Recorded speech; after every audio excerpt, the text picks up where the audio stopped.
You just said there's no wall high enough and no ocean wide enough to protect us from the virus. So what is the thinking behind letting untested and unvaccinated migrants cross the southern border into U.S. cities in record numbers? There is, what we're doing, we have not withdrawn the order that is sometimes critical or criticized, saying that unvaccinated people should go back across the border. But unaccompanied children is a different story, because that's the most humane thing to do, is to test them and to treat them and not send them back alone.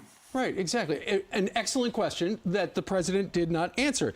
Instead, he said, I didn't rescind, and what he was talking about is Title 42, which means that all those people under that bridge down in Texas, if you got coronavirus or anything, we can turn you around, because the CDC this past week said, okay, we're going to go ahead and reinstitute it, keep it going.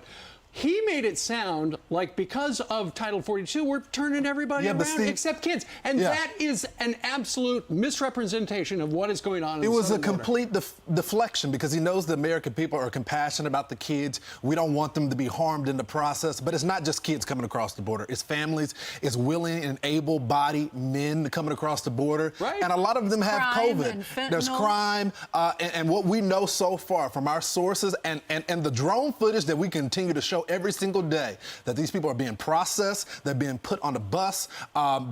Some get a court date, some don't even get a court date, and even when they get that court date, it is years away, but they are being released back into the country. They're not notifying the states or the local municipalities about that, and a lot of them have COVID. Where are the Democrats in all of this, though? If their biggest concern is COVID and the spread of COVID and wearing masks and mask mandates and vaccines, why aren't they outraged about this? Because if they all have COVID and they bring it into our country, we're facing another lockdown, we're facing more deaths. You know, during his comments yesterday, the president said, and I want to say it was the state of Vermont, he said they've got one of the highest vaccination rates, and they only had like 6 COVID cases in a day, which is a fantastic number. But here's the thing. How many people with COVID is the federal government letting in across our southern border each day? That's the big question. We don't know, because the Border Patrol does not test people.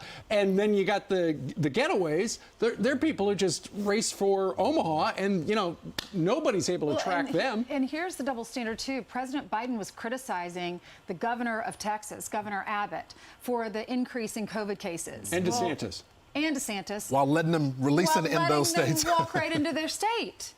I mean, the hypocrisy is just overwhelming. But the bottom line is that the Biden administration isn't doing their job. They have an open borders policy. Catch and release is back on the books again. And that led Kayleigh McEnany, one of our colleagues, to slam the czar, Kamala Harris. Where has she been? What is she doing to secure the border? Is she really the czar? Who's running the show? Take a look. Absent. She is unserious about this task of being the border czar. It's why it took her nearly 100 days to actually go to the border. And when she got there, Ainsley, she stood up and said, "We've made great progress." How can you say that when there is a 21-year high in encounters at the border, a record high, as you note, for the month of July with unaccompanied minors? This is a disaster. And then she laughs about it. She says, well, I haven't been to Europe, when asked about going to the border. She is failing at this task. It's why she has the lowest approval rating of any vice president in the last half century.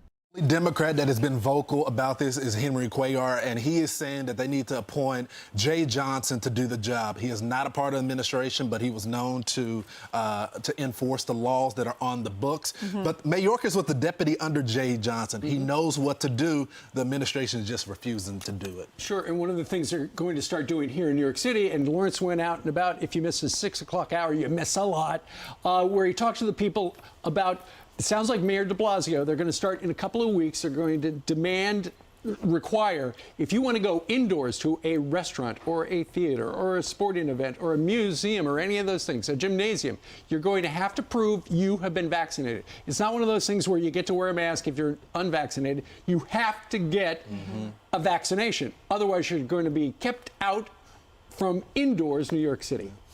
Different standard at the border, though, so apparently we should all just migrate to the border.